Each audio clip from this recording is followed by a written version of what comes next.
दोस्तों, methyl isocyanate यानी MIC gas highly reactive और पॉइजनस गैस होती है जो पानी या हवा के कांटेक्ट में आने से रिएक्टिव हो जाती है। अगर कोई गलती से भी इस गैस को इनहेल कर ले तो मिनटों में उस इंसान की जान जा सकती है, क्योंकि बॉडी में जाते ही ये गैस लंग्स की म्यूकस लाइनिंग को बर्बाद कर देती है। इस गैस की वजह से लंग्स में फ्लूइड जमने लगता है, जिससे सांस लेने में बहुत दिक्कत होती है और पूरी बॉडी का मेटाबॉलिक सिस्टम ठप पड़ जाता है और सफोकेशन की वजह से उस इंसान की तड़प तड़प कर दर्दनाक मौत होती है। इसी MIC गैस को इनहेल करने से भोपाल में 15 से 20 हजार लोगों की मौत हुई थी। जी हाँ दोस्तों, साल 1984 में 3 दिसंबर के दिन भोपाल में जब सभी लोग अपने घरों में सो रहे थे, आराम कर रहे थे, तभी शहर से थोड़ी दूर पर मौजूद एक पेस्टिसाइड बनाने वाली फैक्ट्री यूनियन कार्बाइड में कुछ वर्कर्स रात की शिफ्ट में काम कर रहे थे। आधी रात को 12:40 में फैक्ट्री में मौजूद गैस लीक होने लगती है, जिसकी वजह से वर्कर्स की आंखें बुरी तरह जलने लगती है। इसके बाद जैसे ही गैस का प्रेशर बढ़ जाता है, वैसे ही ये जहरीली गैस धीरे धीरे करके पूरे शहर में फैल जाती है, जिसकी चपेट में आने से कई लोग नींद में ही मारे जाते हैं। ऐसे ही जो लोग अस्पताल जाने की कोशिश करते हैं, उनमें से कुछ लोग तो सड़कों में ही मारे जाते हैं और सड़कों में चारों तरफ लोग गिरे मरे पड़े होते हैं। यही हाल हॉस्पिटल्स का भी होता है, क्योंकि उस वक्त तक डॉक्टर्स MIC गैस और इससे होने वाले इफेक्ट्स को नहीं जानते थे। इस भोपाल गैस कांड में लगभग 15 से 20 हजार लोग मारे जाते हैं और 5 लाख से भी ज्यादा लोग इस गैस से इफेक्टेड होते हैं। इस भोपाल गैस कांड को भारत का आज तक का सबसे भयानक इंडस्ट्रियल ट्रेजेडी माना जाता है। लेकिन दोस्तों, सवाल ये उठता है, आखिर इस यूनियन कार्बाइड फैक्ट्री में गैस लीक हुई कैसे? क्या इसके पीछे वर्कर्स की कोई गलती थी या इस गैस लीक के पीछे कोई और वजह थी? आखिर इस पूरे गैस कांड का जिम्मेदार कौन था और भोपाल के लोगों पर इसका क्या असर पड़ा? आइए समझते हैं भोपाल गैस ट्रेजेडी को आज की इस वीडियो में। लेकिन अगर आप चैनल पर नए हैं तो ऐसे ही नॉलेजेबल वीडियोस देखते रहने के लिए सब्सक्राइब कीजिए रेडी स्टडी नॉलेज को और बेल आइकन दबाना ना भूलें। दोस्तों, एग्रीकल्चर भारत का हमेशा से अहम हिस्सा रहा है, इसीलिए 1960s में भारत के किसान इस बात से अश्योर रहना चाहते थे कि जो फसल वो उगा रहे हैं वो सुरक्षित रहे।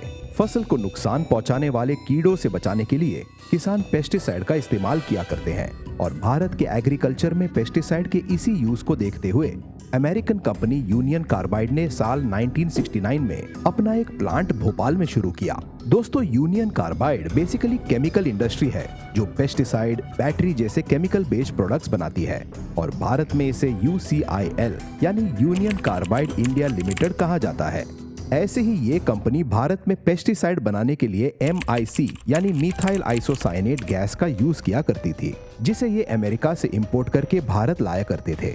लेकिन साल 1979 आते आते इस कंपनी को बहुत लॉस उठाना पड़ा, जिसकी वजह से कंपनी ने MIC गैस के ट्रांसपोर्ट में होने वाली कॉस्ट कटिंग के लिए इस गैस को भारत में ही बनाने का फैसला किया। दरअसल MIC को बनाने के लिए मिथाइल अमाइन और फॉस्जीन को आपस में रिएक्ट कराया जाता है और ये सारा प्रोसेस काफी रिस्की होता है, क्योंकि ये सभी गैसेस बहुत पॉइजनस होती है, इसलिए इसे पूरी सेफ्टी और सिक्योरिटी में करना जरूरी था और इस प्रोसेस के थ्रू MIC जैसी जहरीली गैस को इंडिया में ही मैन्युफैक्चर करने के लिए यूनियन कार्बाइड इंडियन गवर्नमेंट को मना लेती है। दोस्तों, कंपनी में MIC गैस को स्टोर करने के लिए 3 underground storage tanks E610, E611 और E619 का इस्तेमाल किया गया था। इन तीनों टैंक्स की कैपेसिटी 68,000 लीटर तक की थी। इसके अलावा सेफ्टी रेगुलेशंस की बात करें तो 2 टैंक्स में MIC गैस को सिर्फ 60% स्टोर किया जाना चाहिए था और तीसरा टैंक E619 इमरजेंसी यूजेज के लिए था, जिसे खाली रखना था।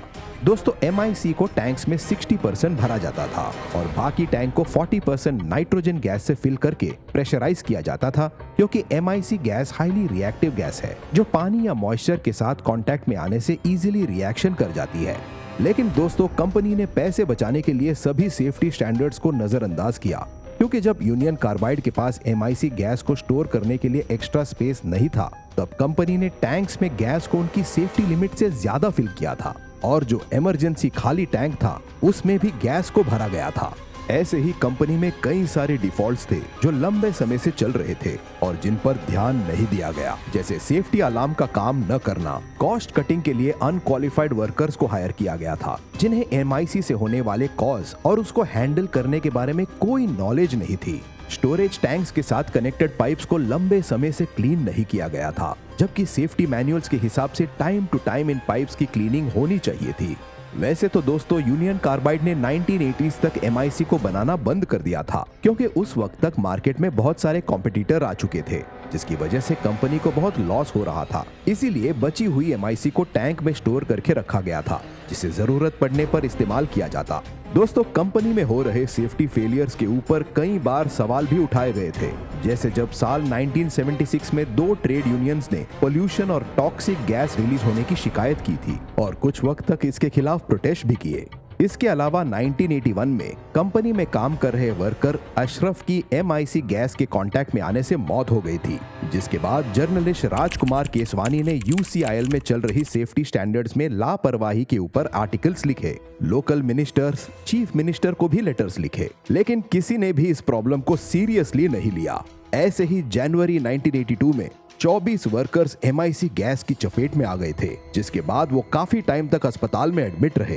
अगस्त 1982 में एक हादसे के दौरान एक केमिकल इंजीनियर की बॉडी 30% जल गई थी।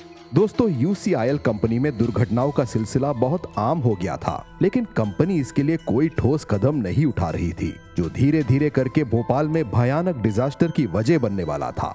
दरअसल 2 दिसंबर 1984 को दुर्घटना वाली रात union carbide company storage tank के साथ अटैच जंपर्स पाइप्स को क्लीन करने का प्रोसेस शुरू करती है। पाइप्स को क्लीन करने के लिए रात 9 बजे पाइप्स में पानी के फ्लो को ऑन किया जाता है, लेकिन पाइप्स की दूसरी तरफ से पानी बाहर नहीं आता। दोस्तों पाइप्स में क्लीनिंग के दौरान पानी को ब्लॉक करने के लिए सेफ्टी वॉल्स लगे होते हैं, जिसकी वजह से पाइप्स में बहता पानी स्टोरेज टैंक में नहीं जाता और पानी पाइप्स को क्लीन करते हुए बाहर आ जाता है। लेकिन उस दिन सेफ्टी वॉल्स में डिफॉल्ट था, वो काम नहीं कर रहे थे, जिसकी वजह से पानी टैंक में भरने लगता है और इस बात से वर्कर्स अनजान थे। वर्कर्स पाइप्स में पानी के फ्लो में हो रही इरेगुलरिटी की शिकायत सुपरवाइजर से करते हैं, लेकिन सुपरवाइजर पानी को खुला छोड़ने के लिए कहता है, जिसके बाद नेक्स्ट शिफ्ट में आने वाले वर्कर्स पानी को अपने आप बंद कर देते। दोस्तों अब पानी सीधा MIC से भरे स्टोरेज टैंक में भरने लगा था, जिसकी वजह से MIC पानी के साथ रिएक्ट करना शुरू करती है और टैंक का प्रेशर इंक्रीज होने लगता है। प्लांट में storage tank underground concrete wall से कवर थे और जैसे जैसे टैंक्स में प्रेशर बढ़ता है वैसे ही MIC गैस लीक होने लगती है, जिसकी वजह से कंक्रीट वॉल में क्रैक्स आ जाते हैं। शिफ्ट चेंज होने पर नेक्स्ट शिफ्ट वाले वर्कर्स की आंखें जलने लगती हैं। इसके बाद टैंक के प्रेशर को चेक किया गया, लेकिन प्रेशर इंडिकेटर भी खराब था।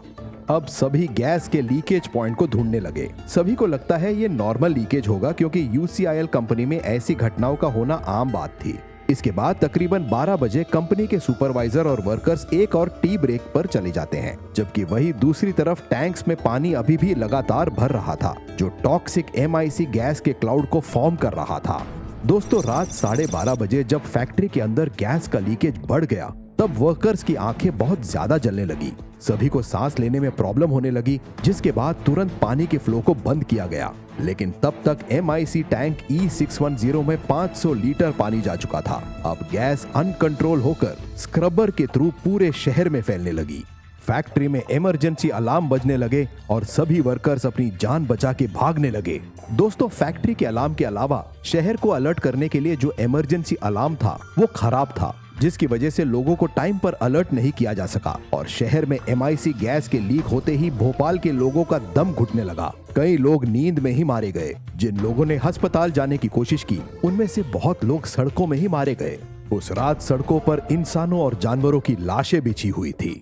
दिसंबर की सर्दी वाली रात एटमॉस्फेयर में ठंडी हवा की वजह से MIC बड़ी आसानी से हवा में मिक्स होकर ग्राउंड लेवल में पूरे भोपाल में फैल गई। क्योंकि ठंडी हवा भारी होती है, इसीलिए ये हवाएं एटमॉस्फेयर में नीचे बहती हैं। वहीं दूसरी तरफ डॉक्टर्स भी MIC से अफेक्टेड लोगों का इलाज नहीं कर पा रहे थे, क्योंकि ऑक्सीजन देने पर MIC गैस पेशेंट की बॉडी पर और रिएक्टिव हो जाती है।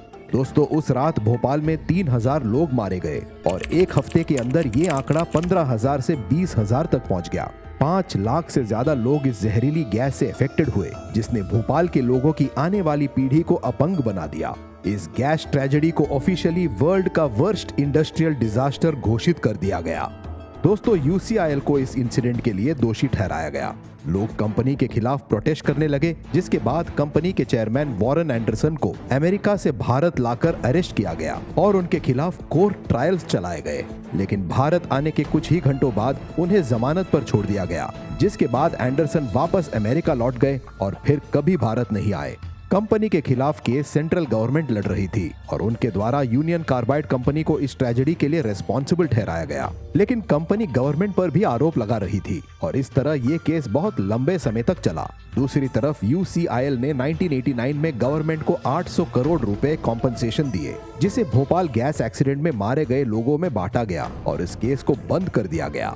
लेकिन कई लोग कोर्ट के इस फैसले से खुश नहीं थे, इसलिए जर्नलिस्ट राजकुमार केसवानी और इसरो चीफ ने कोर्ट में दोबारा से पिटीशन डालकर साल 2010 में केस को वापस रीओपन करवा दिया। भोपाल के लोग जस्टिस चाहते थे, वही यूनियन गवर्नमेंट यूसीआईएल से और ज्यादा कॉम्पनसेशन की मांग कर रही थी। लेकिन कुछ ही वक्त बाद वॉरेन एंडरसन की नेचुरली डेथ हो गई और कोर्ट ने भी एडिशनल कॉम्पनसेशन देने से मना कर दिया और केस को हमेशा के लिए क्लोज कर दिया।